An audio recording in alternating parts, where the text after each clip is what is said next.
About this, but now that the schedule is winding down, what's kind of the mindset just going into these last few games?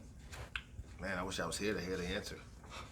That's a Avery said great win 'em question. all. Yeah, Yeah, I mean that's what you want, and I'll say this: this has been a really difficult year to go through, but I've enjoyed coaching this group because they haven't they haven't allowed themselves to give up on themselves, and what I mean by that is the other day before the game, and I told the guys this. Look, I follow bracketology still, so I'm still very interested in college basketball and what's going on. And Lenardi had a projection that had us at one of the last four teams in the tournament on Monday before we played, and I think it goes to show that you know we've done some really good things this year in spite of the circumstances, and that's a credit to these kids. And for them to, I don't know if they were aware of it, to be able to do those things, knowing that it doesn't matter, is a testament to their care, their character, and it's because of that that I keep trying to get up and do everything I can to help them try to have success.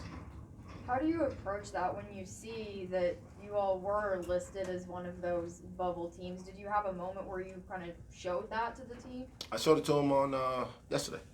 We were off Tuesday because it becomes harder, right, when the endings come in and you're still trying to figure out what it all means. To have some perspective of the things that they have actually accomplished. They're still going to be the first team in the history of the school to be the number one team on the road. No one can take that away from them. They beat a Texas team who will be a top 4 seed in the tournament. And so we need to continue to talk about the things that we've been able to do and not the things that we're not going to be able to do, so that we don't feel like it was a complete waste of time showing up to practice every day. We won our preseason tournament. We certainly stubbed our toe, but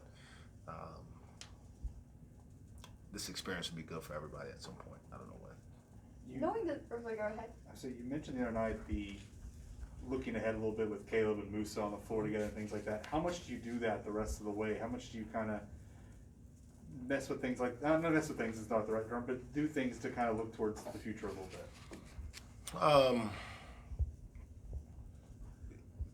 Because the kids haven't given up, I can't do it either. So my job is to try to win the game.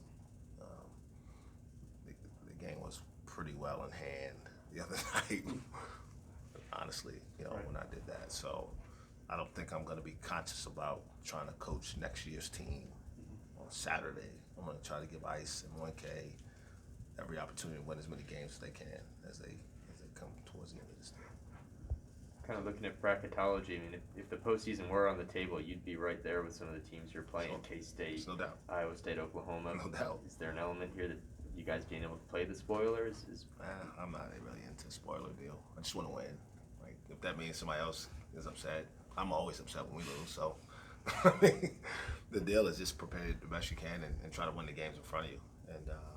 But there's no doubt I'm very aware of it, and I know obviously some of our fans may have been even disappointed the whole year about what's happened, but the kids have done a good enough job that for not having the circumstances. I mean, we won.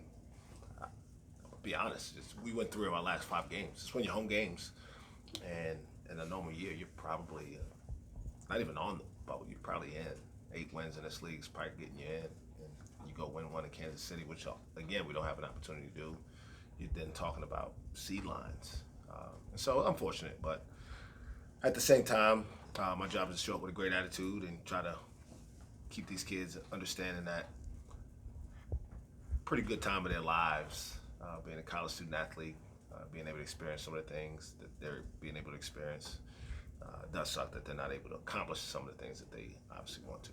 on the other side of playing spoiler, you're going to get two of the better teams in the country in Baylor and Tech, and then the three teams that are coming in it's not guaranteed that they're going to make the tournament. So you're going to get their best, and they're going to be desperate. You talk to your guys about maybe not playing spoiler, but you're going to get some really good basketball in the next couple weeks.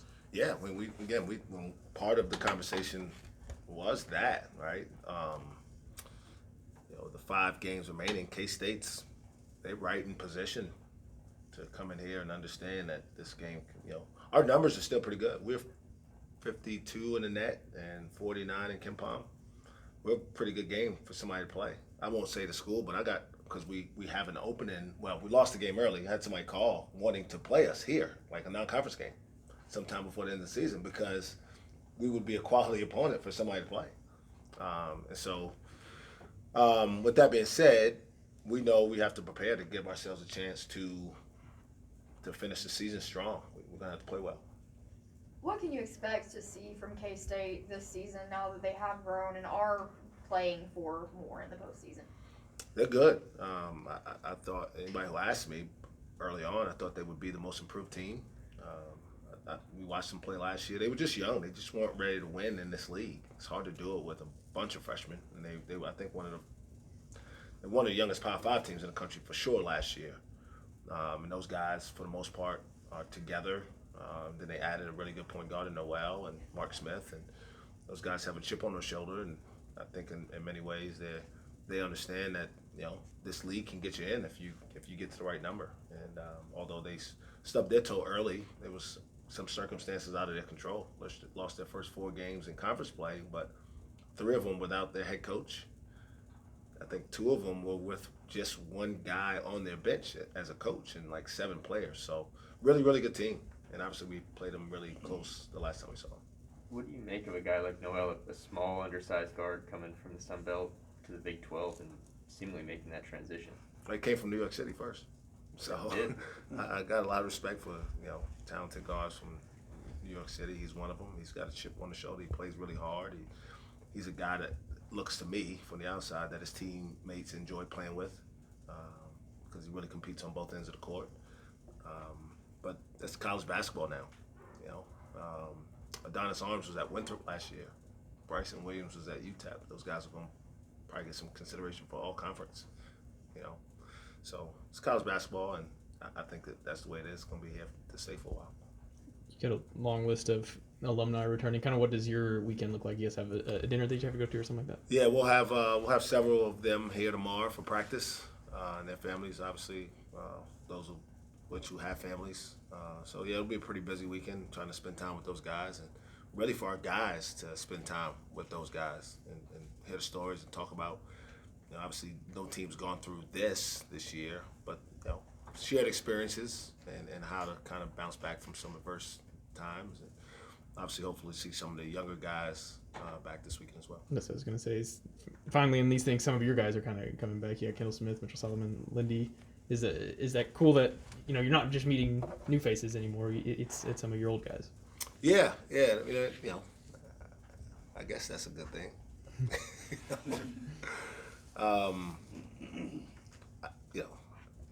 I would guess that the day I was hired, there were people who thought that I would never have a reunion with players that I coached there. Just the truth of the matter, right? And so I guess we're doing something okay. We got a long ways to go in building this thing, but I feel good about the direction. Kendall in particular, I remember whenever he came here, he said, I want to go to a place that I can bring my family back to. Is that cool that the California kids? Absolutely. And I'll say this about Kendall. Kendall was here 1 year. He had a 2.5-year master's program. He was committed to finishing it. And, sometimes guys, they talk about this grad transfer deal not being a real thing. He was committed to making sure he got his master's, and he finished it I think last semester. And so, that's something we'll also tout for him. And I'm glad he's doing well and still playing, and obviously Lindy and Kim as well. Thoughts on Lindy hitting his first NBA bucket and it's it being awesome. a 3? I wish I was there, but other duties as a sign sometimes from my wife. He'll be back this weekend too. Yes, I'm glad to have him. I'm happy for him. Like I said, I talked to him, and know he's making everybody here in Oklahoma, especially at Oklahoma State, really proud.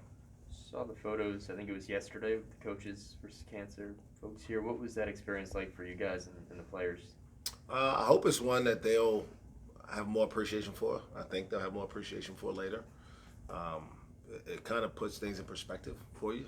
You know, you see a 7-year-old kid who's going to live his life wondering how long he's going to have it for pretty much his whole life.